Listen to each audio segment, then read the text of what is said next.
In the quiet moments, we often find ourselves waiting for an explanation that might finally make sense of the hurt. We hold our breath for an apology that feels like the only key to our peace. But sometimes, the silence stretches on. The apology never comes. The explanation never arrives. And learning to breathe in that silence, to accept its permanence, is a profound act of self-love. It's the moment you realize that your peace was never theirs to give back. It's okay to stop waiting. We mistakenly believe that healing is a puzzle, that if we just find the missing pieces, the answers, the reasons why, we can finally feel whole. But true healing isn't about getting answers. It's about making peace with the questions that will forever remain. It's about finding comfort in the vast, unknowable space of what has been.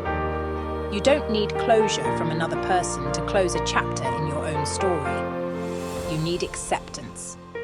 Acceptance is the quiet understanding that you cannot change what happened, but you can change how it lives within you.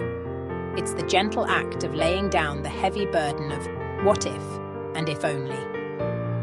This is where forgiveness finds its true power. Not as a gift you offer to someone else, but as a profound act of kindness to yourself.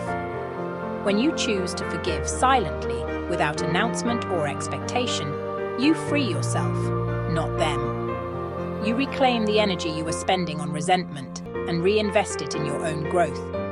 Your inner peace is your own sacred garden. For too long, you may have left the gate open, waiting for someone else to come tend to it. Healing begins when you gently close that gate, turn inward, and realize you have always had the water, the light, and the loving hands to make it bloom. Healing begins when you stop waiting for someone else to fix your peace.